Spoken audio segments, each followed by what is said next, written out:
قربانی کس شخص پر واجب ہے؟ قربانی کس پر واجب ہے، اس کے نصاب کے بارے میں تفصیل سے بتا دیں آصف صاحب کشمیر سے۔ جناب آصف صاحب، قربانی کے نصاب میں 5 چیزیں دیکھی جائیں گی، 5، یہ خوب اچھی طرح دماغ میں بٹھا لیں۔ اور یہ 5 چیزیں کس دن دیکھی جائیں گی؟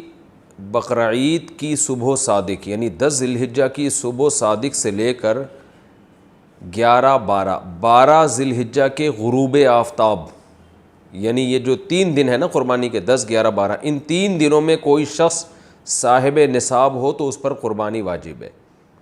صاحب نصاب کا مطلب کیا ہے؟ یہاں پر قربانی پر خوب سمجھ لیں۔ سونا ہو کسی کے پاس، یا چاندی ہو، یا مال تجارت ہو۔ تجارتی مال کا مطلب وہ چیز جو بیچنے کی نیت سے خریدی ہو، کوئی پراپرٹی ہے بیچنے کے لیے خریدی، دکاندار کا جو جتنا سامان دکان میں پڑا ہوتا ہے سب بیچنے کے لیے خریدا ہوتا ہے، کوئی کپڑا آپ نے خریدا تھا، خریدتے ہوئے بیچنے کی نیت تھی، تو یہ تجارتی مال کہلاتا ہے۔ چوتھی چیز ہے نقد رقم، کیش، یعنی جو بھی آپ کے پاس بینک میں یا جیب میں جو کیش اماؤنٹ پڑا ہوتا ہے، یہ 4 چیزیں ہو گئی۔ 5ویں چیز ہے ضرورت سے زائد سامان۔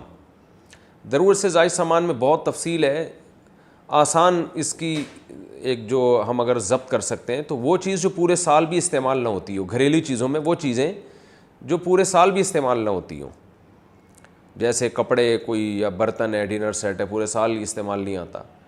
اسی طرح کوئی پراپرٹی پڑی ہوئی ہے جو نہ کرائے پر دی ہے آپ نے اور نہ آپ اس میں رہتے ہیں، وہ پراپرٹی بھی ضرورت سے زائد میں داخل ہے۔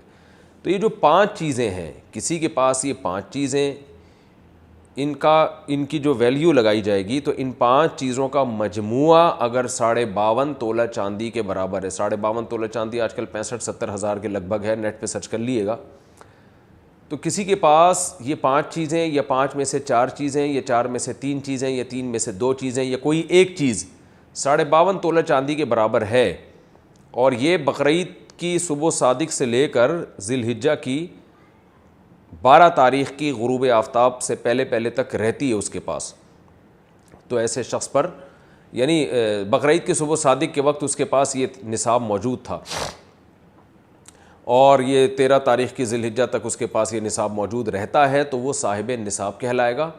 13 تاریخ نہیں، 12 تاریخ، 10، 11، 12، 3 دن، تو وہ صاحب نصاب کہلائے گا اور اس پر قربانی واجب ہے، بشرطے کہ یہ جو 5 چیزیں یا 4 یا 3 یا 2 چیزیں میں نے بتائی ہیں، ان میں سے سب سے پہلے قرضہ مائنس کیا جائے گا، یعنی قرضہ مائنس کر کے 52.5 تولہ چاندی کے برابر بن رہا ہو۔ اسی طرح گیس بجلی کا بل جو ان کے اوپر لازم ہے وہ بھی اس میں سے، یا جو مہینے کا راشن آئے گا وہ بھی مائنس کیا جائے گا، جو گھر کا ضروری راشن ہوتا ہے نا وہ بھی مائنس کیا جائے گا۔